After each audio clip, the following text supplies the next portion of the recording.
चलो जी ठीक है, चल रहा है, कोई दिक्कत नहीं। शुक्र। हाँ हाँ, अपन तो कर सकते हैं, मेरा तो वैसे भी रिकॉर्डिंग है। हेलो गाइस और वेलकम बैक टू के साथ। हेलो गाइस, पहचान फरीदाबाद आज फिर से है हमारे साथ। नमस्कार साथियों, आप देख रहे हैं पहचान फरीदाबाद। ट्राई टू फरीदाबाद और मैं आपके साथ कुणाल भाटी। साथियों, आपको बता दूं, अभी आपने कुछ समय पहले देखा होगा और सभी की नजरें एक चीज पर गड़ी हुई थी। जी हाँ, मैं बात कर रहा हूँ क्रिकेट वर्ल्ड कप की। सभी लोग क्रिकेट वर्ल्ड कप की कितनी बड़ी बड़ी स्क्रीनिंग फरीदाबाद में लगी थी कि सभी लोग उनको देखने के लिए जा रहे थे। सभी लोग उसे देख रहे थे कि क्रिकेट वर्ल्ड कप जीतेगा कौन। और सभी की कहीं ना कहीं आशाएं, सभी की कहीं ना कहीं इच्छाएं और सभी को विश्वास था कि इंडिया ही जीतेगी। क्यों जीतेगी?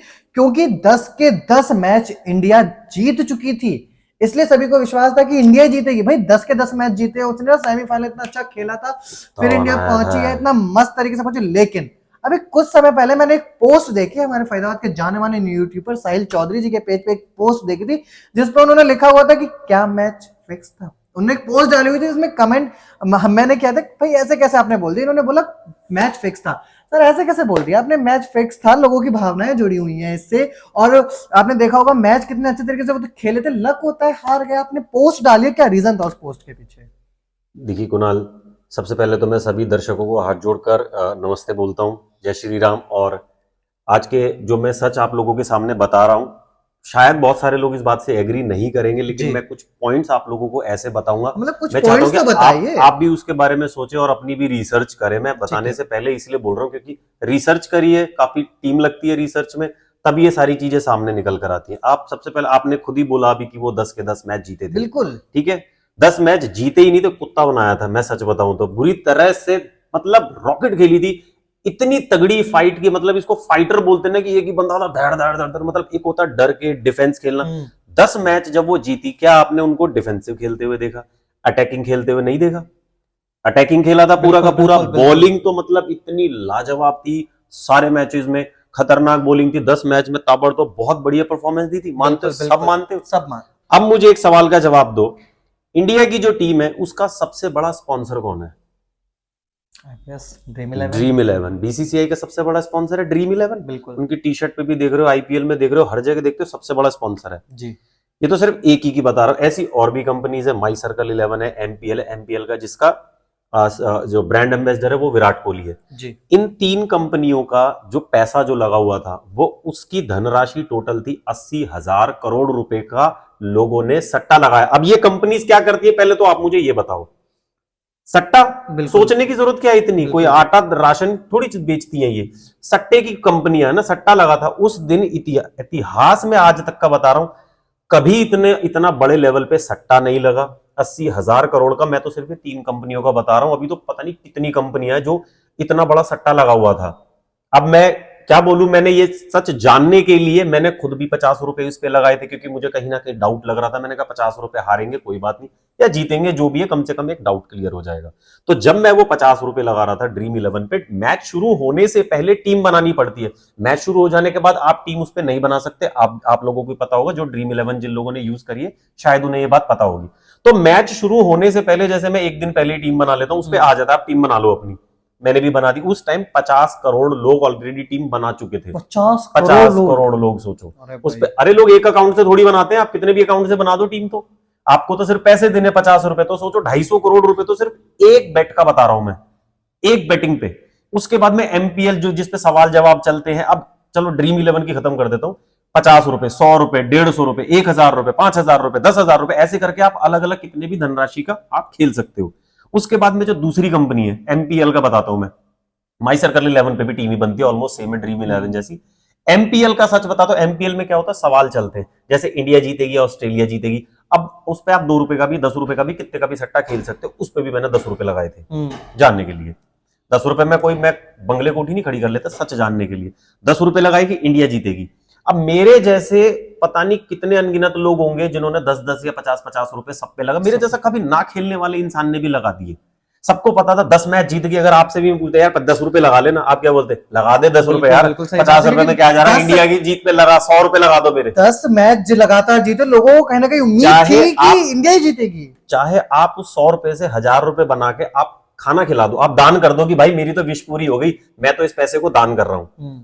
लेकिन लगा देते सब, तो ऐसे ही हम सब ने भी लगा दिए। तो 80,000 करोड़ रुपए जब उस कंपनी पे लग गए, उस कंपनी की फटके हाथ में आ गई इन कंपनीज की कि साला ये पैसा अगर जीत गए, मान लो हमने तो प्रेम भाव से लगाए, सॉरी, तो हमने तो प्रेम भाव से पैसे लगाए, हम तो सब अपने इमोशनल होके वो मैच को देख रहे थे ना। आप थोड़ी देर के लिए सारे दर्शक इमोशंस को हटा के बिजनेस पर्पस से आ जाओ। आज थोड़ी देर बिजनेस पर्पस समझो कि यार 80,000 करोड़ रुपए जो कंपनी 4-5 साल से आप लोगों को बिठा के नहीं मतलब खेल रहे हो, लेकिन आपको प्रमोशन के पैसे तो दे रही है ना, क्रिकेट खेलने को तो नहीं दे रही ना, एडवर्टीजमेंट के पैसे दे रही है ना, आपको पाल रही है, 100 करोड़ रुपए आपको हर साल कंपनी दे रही है। ये सट्टा खेलने वाली बहुत मोटा पैसा देती है यार, इसीलिए तो ये सारे के सारे सट्टे की ऐड करते हैं। कहीं ना कहीं आप किस्मत को मान रहे हो। आपने किस्मत बोला ना, मैं किस्मत नहीं बता रहा, किस्मत थी मैक्सवेल की।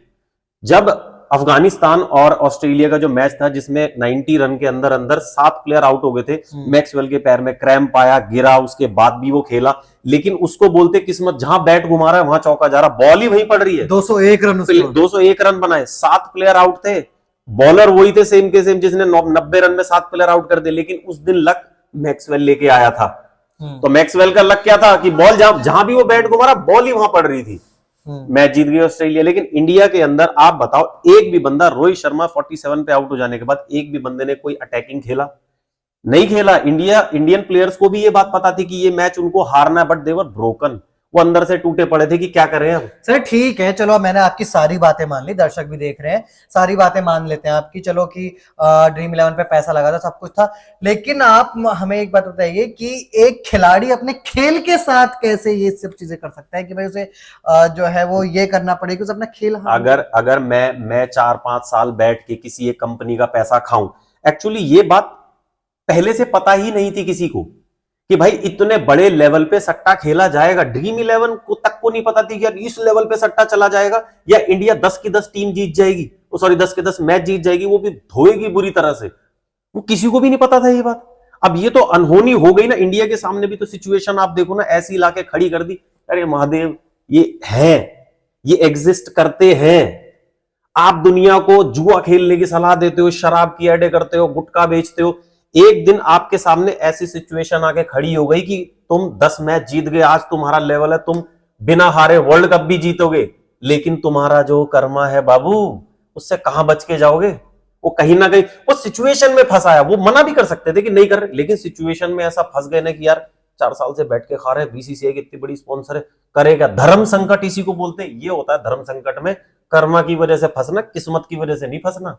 किस्मत तो उनकी जीतने वाली थी। बिल्कुल बिल्कुल सही बात। लेकिन वो तो दोनों में से आप बताओ एक चीज, अगर मैं पूरी दुनिया से जानना चाहता हूं, अगर आप भी ऐसी सिचुएशन में फंस जाओ कि आप खुद सोच के देखो, जो ये सबसे बड़ी स्पॉन्सर है, आप इमेजिन करो, आप क्रिकेट खेलते हो 4-5 साल से, खूब आपको 100-100 200 करोड़ रुपए मिल रहे हैं, और ये तो 4 साल में एक बार वर्ल्ड कप है।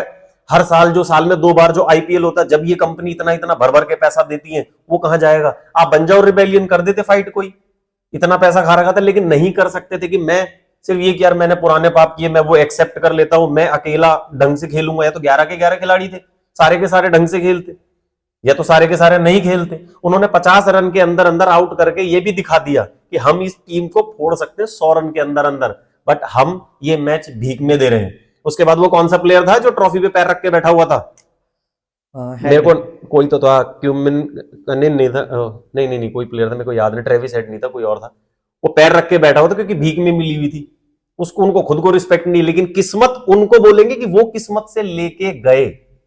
भाई देखो, इंडिया, मैं ये नहीं कर रहा कि इंडिया हार गया, इंडिया जीता धनराशि में, पैसा इंडिया ने ही बनाया उस चीज से। बिल्कुल, वो कंपनियां 50-50 रुपए करके कितनों को देती। बिल्कुल, उनकी 10 पुश्तें भी कर्जा लेके भी कर्जा ना चुका पाती, अगर कमाती भी रहती ना, इतना कर्जा हो गया था। बिल्कुल नहीं होगा यार, 10 के 10 मैच जीत जाए, भाई लगा दे 10 रुपए, खेलने वाला हर इंसानी। और ऐसे टाइम पे इंडियंस की तो पता क्या था, अरे इंडिया पे लगाऊंगा यार, हटा मैं इंडिया पे लगाऊंगा, कम से कम मन में कहते रहे जीते जीते। अगर बंदे ने ऑस्ट्रेलिया पे लगा दी तो बंदा क्या दुआ करता रहेगा, ऑस्ट्रेलिया जीते ऑस्ट्रेलिया जीते। और जितनी भी इस कंपनी में काम करने वाले लोग हैं, मैं बता रहा हूँ, शायद 140 करोड़ हिंदुस्तानियों में से केवल वही लोग उस दिन ऐसे होंगे जिन्होंने दुआ मांगी होगी कि इंडिया ना जीते आज। बिल्कुल बिल्कुल, सभी उनकी कंपनी लगी पड़ी है भाई, उनके कच्चे तक बिक जाते हैं उनके, भाई ऐसा हाल हो जाता है। फरीदाबाद में मोस्टली कम से कम 10 से 12 जगह स्क्रीनिंग लगी हुई थी, और 10 से 12 जगहों पर हम ग्राउंड रिपोर्टिंग कर रहे थे। उस दिन ग्राउंड रिपोर्टिंग में जब मैच बिल्कुल तंक पे था, हेड इतने रन बना चुका था, हेड ने मेरे का एक सेंचुरी उसने पूरी मारी थी, और हेड इतने रन बना चुका था, उसके बावजूद भी लोगों का ये कहना था नहीं अभी भी गेम बदलेगा, अभी भी गेम बदलेगा। हेड जो है वो आउट होगा और इंडिया जीतेगी। लोगों का इतना विश्वास था जो है इंडिया के साथ, लेकिन हार गई। देखो स्टेडियम का माहौल आपने देखा था कितना ठंडा था, बिल्कुल इंडियन ऑडियंस इससे भरा पड़ा था। अगर एक चौका भी जाता ना, ढोल बजते, नगाड़े बजते, लोग नाचते, फिर बिल्कुल, दूसरा जाता। जब रोहित शर्मा खेल रहा था कितने नाच रहे थे। रोहित शर्मा के आउट हो जाने के बाद बंदे बैठे थे, सिर्फ 50 रन के अंदर जब वो 3 आउट हुए थे ना तब नाचे थे, उसके बाद फिर ठंडे पड़ गए, बैठ गए। अरे जब इंडिया ने अपनी बॉलिंग एक्चुअल में कर रहे थे ना, उन्होंने देख लिया कि भाई ये 50 रन में आउट हो गए, ये 100 रन में निपट जाएंगे, इनके बस की नहीं है खेलनी, तो वो आराम आराम से खेलने लगे। इनको खिला दो भाई, इनको खिला दो, कर कह सकते हैं अब हमारे हाथ में है जो कुछ है, कर दो इनको, कोई बात नहीं, निपट। 250 रन, अबे 300 रन तो एक एक बॉल में भी बंदा रन लेता है ना, तो भी रन निकल जाते हैं। तुमने केएल राहुल देखा है कैसे खेलता है? यूं कलाइयों से मारा छक्का। यॉर्कर को देखा कैसे यूं बीट करता है, छक्का चौका छक्का चौका। अरे कोई भी प्लेयर इंडिया का कम नहीं है, ताबड़ तोड़ खेल रहे थे। जिस अटैकिंग पोजीशन में ये थे ना, मेरे को तो लग रहा था इनके अंदर आत्मा आ गई माइक टाइसन की, हर एक बंदे के अंदर जहां जा रहा ताबड़ तोड़ धो रहा है भाई। बॉलर तो बॉलर, बैट्समैन तो बैट्समैन। शुभमन गिल क्या कड़ाकेदार खेला भाई, 2 सेंचुरीज लगातार श्रेयस अय्यर ने बनाई, उसके बाद केएल राहुल ने मार के खेल रहे थे यार। अटैकिंग क्लियर दिख रही थी कि पेल रहे, धड़ाधड़ धड़ाधड़। यहाँ आ गए डिफेंस, भैया मार लो, बच गए तो बच गए, मुंह बचा लेते हैं, बदन पे मार लो। वो होता है ना जैसे भीड़ दिख रही है नीचे बैठ जाओ, एक होता अटैक करो, 2 तो मैं भी मारूं, तो वो 2 भी नहीं दिखे ना हमें तो मारते हुए, तो 2 भी कहां दिखे मारते हुए। बिल्कुल एनीवेज, लेकिन तो सर आपको ये सब theory, sorry to interrupt you, जब मैं इतनी सारी चीजें आप लोगों को बता रहा हूं, आप कहीं इस चीज से एग्री नहीं करते कोई भी? इसके पीछे बिजनेस मॉडल कोई नहीं समझ रहा है इस चीज को। सब लोग ऐसा सोच रहे हैं कि यार ये नहीं, ये तो देश के खिलाफ ये इंसाफी होगी, देश के खिलाफ ये होगी। हर इंसान इसको इस पर्पस से समझ रहा है। समझ सकता था अगर इसमें सट्टा कंपनी इन्वॉल्व ना होती, बॉर्नविटा होती, एमआरएफ होती, अपोलो कंपनी होती जो सट्टा नहीं खिलाती। पहले होता था ना जैसे खाने पीने की चीजें वाली जो स्पॉन्सर कंपनी आती, अब ये सट्टा खेलने वाली कंपनी है यार। बिल्कुल सही बात है। इसका बिजनेस ही जब यही मॉडल है, इसका बिजनेस मॉडल ही सट्टा है, और उस दिन इतना करोड़ों रुपए का सट्टा लगा हुआ है, तो वो कंपनी क्यों हारेगी? सही बात। लेकिन सर इसमें एक और सवाल खड़ा होता है, जो आपने देखा होगा जब गेम वो हार गई थी, तो एक खिलाड़ी इंडिया का ऐसा नहीं था जिसकी आंखों में आंसू नहीं थे। हाँ, अगर तो उन्हें पहले ही पता था कि हारना है तो फिर आंसू मैं का बताता क्या हूं। मतलब? आपको ना चोट जो ऊपरी होती है बदन की, ये नहीं रुलाती, आपको अंदरूनी चोट रुलाती है, कभी भी ध्यान रखना।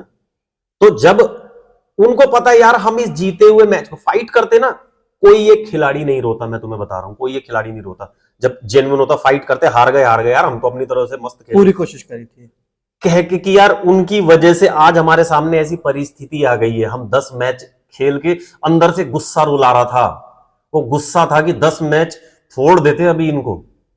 लेकिन जब बाहर नहीं निकलता ना गुस्सा, तो भाप बन के आंखों से आता है। कई बार आपने देखो गुस्से में कुछ नहीं कर पा रहे आप, गुस्से में रोना छूट रहा है, एंड में रोना होता है, एंड में रोना आ जाता है जब गुस्सा फटता है ना अंदर से, और आप कुछ बोल ही नहीं पाए।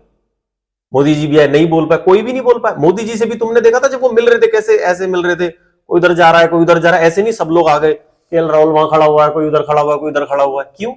अरे पता था भाई यार ये तसल्ली ऊपरी ऊपरी है, ये भी पता था।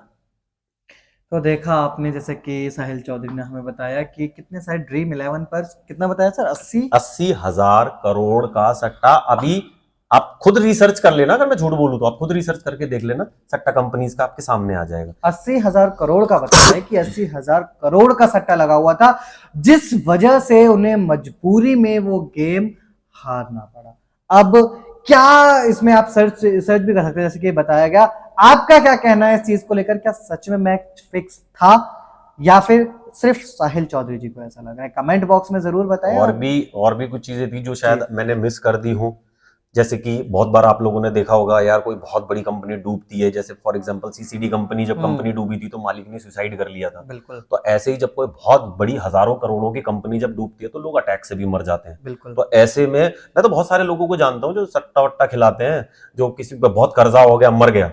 तो यार ये भी एक बहुत बड़ा रीजन था कि अगर ऐसा हो जाए, कंपनी को दिवाला निकल जाए, तो बहुत सारे लोग मर भी सकते थे, जान से भी जा सकते थे। हो सकता है, मैं ये नहीं कह रहा कि उन्होंने पैसे लेके ये करा होगा, चीजें मजबूरी में भी होती हैं कि मजबूरन करनी पड़ती है। मैंने ये सारी मजबूरी बताई है आपको, कि इसके पीछे का बिजनेस मॉडल बताया, मैंने मजबूरी बताई है।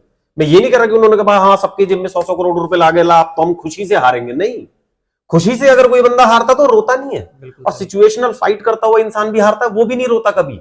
रोता सिर्फ वो है जो परिस्थिति की वजह से रोता है कि यार ये साला मैं जीता हुआ मैच चांद के मेरे को ये हार क्या गया। खेलूं मैं इस मैच को, हार जब गया। मुझे हार नहीं तो खेलूं क्या मैं इसे, बिल्कुल। करूंगा क्या मैं इसमें, बिल्कुल बिल्कुल। मालूम है मुझे यार हारना है मुझे। तो देखा जैसे कि अभी सभी को पता है, सभी की आंखें नम थी कि इंडिया हार गया था। अब आपका क्या कहना है इन चीजों को लेकर, कमेंट बॉक्स में जरूर बताएं कि भाई क्या कह सकते हैं आप, क्या आपको लगता है, क्या नहीं लगता है, इंडिया फिक्स था मैच या नहीं था फिक्स, क्या आपको लगता है, कमेंट बॉक्स में जरूर बताएं।